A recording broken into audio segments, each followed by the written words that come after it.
Hello friends, welcome back to my channel. आज एक और वीडियो आपके साथ में शेयर करने के लिए आई हूँ। जो लोग फर्स्ट टाइम मेरी वीडियो को देख रहे हैं, मैं आपको बता देना चाहती हूँ, छोटी छोटी स्टोरीज, पैराग्राफ, ऐसे मैं आपके साथ शेयर करती रहती हूँ, जिनसे हम बहुत सारे न्यू वर्ड सीखते हैं, अपनी वोकैबुलरी को इम्प्रूव करते हैं। साथ ही जो भी ग्रामर दी जाती है, मैं कोशिश करती हूँ कि ईजी में आपको एक्सप्लेन कर सकूँ। सेस आज हमारा टॉपिक होने वाला है पॉपुलेशन, यानी कि जनसंख्या के ऊपर। ऐसे है ये, आप इसको एज अ ऐसे और एज अ पैराग्राफ यूज़ कर सकते हैं। इसमें जितने भी हम सेंटेंस देखेंगे आपको मिक्स मिलेंगे, पास्ट के, प्रेजेंट के और फ्यूचर के सभी सेंटेंसेस आपको इसमें देखने को मिलेंगे। एक्टिव पैसिव वॉइस का यूज भी इसमें मिलेगा। सो स्टार्ट करते हैं रीडिंग और देखते हैं क्या है इसमें। Population is a very interesting topic to learn.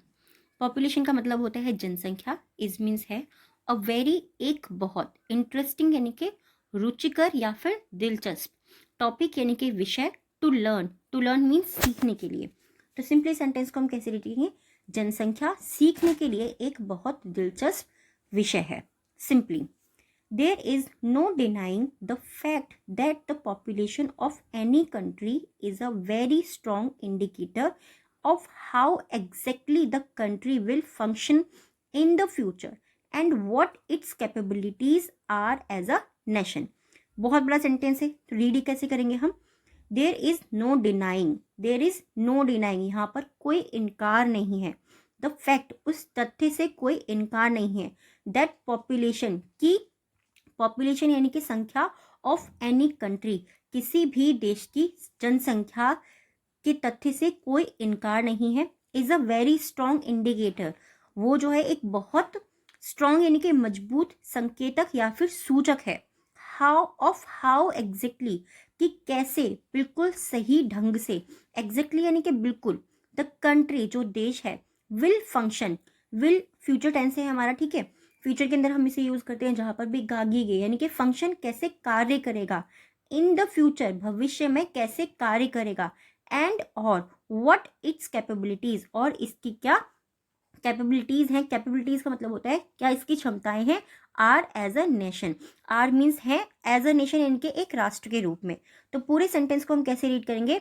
इस तथ्य से इनकार नहीं किया जा सकता है कि किसी भी देश की जनसंख्या इस बात को बहुत मजबूत संकेतक है कि वह देश भविष्य में कैसे कार्य करेगा और एक राष्ट्र के रूप में उसकी क्या क्षमताएं हैं। आई होप आपको ये समझ में आ रहा होगा। इजी है, बहुत ज़्यादा डिफिकल्ट नहीं है। जब भी सेंटेंस बड़ा होता है तो हमें उसे ब्रेक करके ही रीड करना होता है।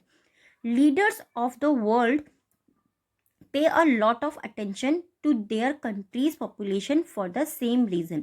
लीडर्स यानी कि जो नेता होते हैं, ऑफ द वर्ल्ड, संसार के जो नेता होते हैं, पे अ लॉट ऑफ अटेंशन, पे मीन्स देना, अ लॉट ऑफ बहुत ज़्यादा, अटेंशन यानी कि ध्यान देते हैं, बहुत ज़्यादा ध्यान देते हैं। संसार के जो नेता हैं वो बहुत ज़्यादा ध्यान देते हैं टू देयर कंट्रीज पॉपुलेशन, उनकी जो देश की जो जनसंख्या है उस पर वो बहुत ज़्यादा ध्यान देते हैं। For the same reason, for the same reason यानी कि उसी कारण के लिए, जिस कारण के बारे में हमने अभी लास्ट सेंटेंस में बात करी थी, जब हम बोलते हैं ना कि सेम यानी कि उसी चीज़ के लिए। तो क्या कि उनका जो देश है वो किस तरीके से कार्य करेगा, उसी कारण के लिए, उसी रीज़न के लिए वो अपने देश की पॉपुलेशन के ऊपर बहुत ज़्यादा ध्यान देते हैं। सिंपली आई होप आपको समझ में आया होगा। सेम रीज़न यानी कि जो हम पहले बात कर चुके हैं उसी टॉपिक के बारे में जब हम बात करें तो हम बोल सकते हैं सेम रीज़न के लिए मैं वहाँ जा रही हूँ। मैं बोलूँगी ना कि मैं शॉपिंग करने जा रही हूँ और मुझे अपनी भाई की शादी में जाना है, तो सेम रीज़न के लिए मैं सैंडल्स भी खरीदूंगी भाई की शादी के लिए। तो वहाँ पर हमने सेम रीज़न को यूज़ करा। The population and the skills that they possess are perhaps some of the most essential assets of any country. The population and the skills, जो जनसंख्या और जो कौशल, दैट दे पोसेस, जो उनके पास मौजूद हैं। पोसेस का मतलब होता है होना या पोसेस होना, ठीक है, या फिर किसी चीज के ऊपर अधिकार रखना। आर परहैप्स, आर मीन्स है शायद, परहैप्स यानी कि शायद, some of the most, some of the most यानी कि कुछ सबसे अत्यधिक एसेंशियल, आवश्यक, एसेट्स यानी कि संपत्तियों में से हैं, of any country, for any country, किसी भी देश के लिए। तो पूरे सेंटेंस को हम कैसे रीड करेंगे कि जनसंख्या और जो उनके कौशल हैं जो उनमें मौजूद हैं, शायद वो किसी भी देश के लिए आवश्यक एसेट्स यानी कि आवश्यक संपत्ति हो सकते हैं, ठीक है।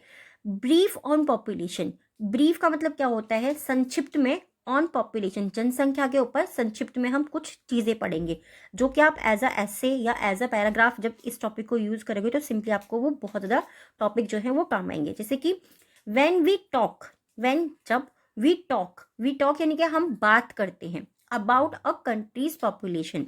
व्हेन वी टॉक, जब हम बात करते हैं, अबाउट मीन्स के बारे में, अ कंट्रीज पॉपुलेशन, एक देश के पॉपुलेशन यानी कि जनसंख्या के बारे में जब हम बात करते हैं, वी आर टॉकिंग। अब देखिए, we talk about a country's population, ये हमारा प्रेजेंट इंडेफिनिट टेंस है। वी आर टॉकिंग, जब हम बात कर रहे हैं, ये हमारा प्रेजेंट कॉन्टिन्यूअस टेंस हो गया, ठीक है। इस आर एम के साथ में जब भी आईएनजी का यूज होता है तो हमारा प्रेजेंट कॉन्टिन्यूअस टेंस हो जाता है। वी आर टॉकिंग, हम बात कर रहे हैं about a lot of things. जब हम किसी देश के बारे में बात करते हैं तब हम बात कर रहे हैं about a lot of things, हम बहुत सी चीज़ों के बारे में बात कर रहे हैं। एक ही सेंटेंस में हमें दोनों सेंटेंसेस अपने मिल गए हैं टेंस के। We are talking about its future force, work force. We are talking, हम बात कर रहे हैं अबाउट इट्स, इसकी किस चीज के बारे में, फ्यूचर वर्क फोर्स यानी कि उसकी भविष्य की कर्मचारियों की संख्या के बारे में बात कर रहे हैं। The people that will build the country, the people, उन लोगों के बारे में, दैट जो, विल बिल्ड जो बनाएंगे, फ्यूचर का टेंस हो गया हमारा ये, द कंट्री जो देश को बनाएंगे, एज अ प्लेस एक स्थान के रूप में, to live and grow in, वहां पर रहने और वहां पर बढ़ते रहने के लिए यानी कि ग्रो करने के लिए उसको बनाएंगे। We definitely are talking about the future of the entire country.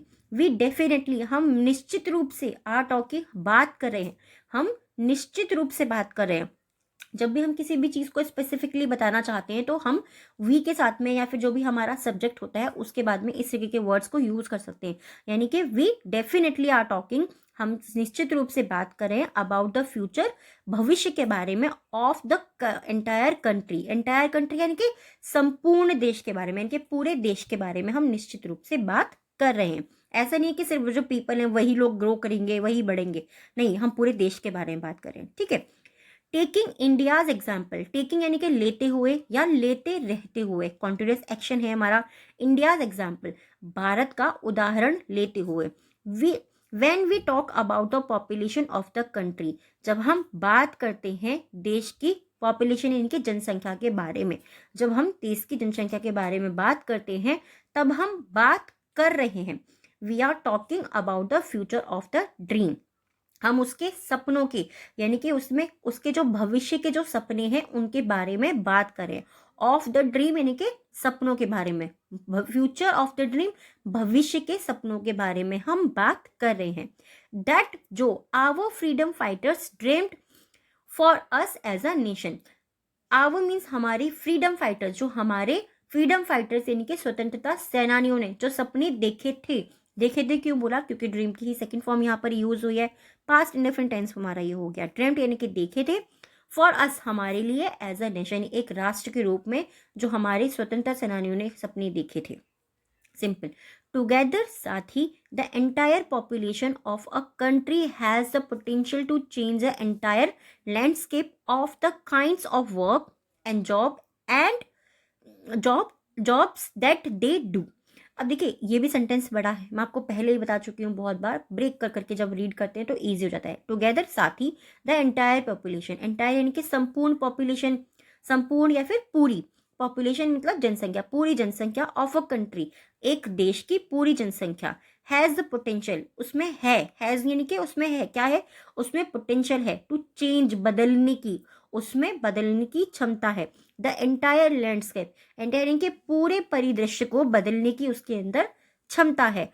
Of the kinds of work, किस प्रकार से, काइंड्स यानी कि प्रकार से, ऑफ वर्क कार्य के प्रकार से, जॉब्स नौकरियों के प्रकार से, दैट दे डू जिसे वे करते हैं, उस नौकरी या फिर उस कार्य के प्रकार से, वो जो उनके अंदर पूरी की पूरी परिदृश्य को बदलने की क्षमता है। आई होप आपको ये टॉपिक पसंद आया होगा। कैसा लगा प्लीज़ मुझे कमेंट बॉक्स में ज़रूर बताइएगा। आज के जो हमारे 3 वर्ड्स होने वाले हैं जिनसे आपको सेंटेंस बनाना है, बहुत ही इंपॉर्टेंट वर्ड है, आई होप आपको इन्हें ज़रूर यूज़ करना चाहिए सेंटेंस बनाने के लिए। फर्स्ट है इंडिकेटर। इंडिकेटर यानी कि संकेतक या फिर सूचक, कि वो इंडिकेट कर रहा है, वो चीज़ जो है हमें इंडिकेट कर रही है, ठीक है। एसेट्स, संपत्ति, परहैप्स यानी कि शायद। इन तीनों वर्ड्स आपको सेंटेंस बनाना है, कमेंट बॉक्स के अंदर लिखना है। थर्ड जो आज डिक्टेशन के वर्ड होने वाले हैं हमारे, फर्स्ट है डिनाइंग, नेक्स्ट है एसेंशियल एंड थर्ड है fight. Denying, essential, fights. I hope ये तीनों वर्ड से भी आप डिक्टेशन के कमेंट बॉक्स के अंदर ज़रूर लिखेंगे और प्रैक्टिस करते रहिए। आप लोगों के अभी एग्जाम आने वाले होंगे, तो एग्जाम में आपको लगता है कोई भी ऐसा टॉपिक जो अभी तक मैंने आपके साथ में शेयर नहीं किया और आपको लगता है कि मुझे शेयर करना चाहिए आपके साथ, आप मुझे कॉमेंट करके बता सकते हैं। Thanks for watching.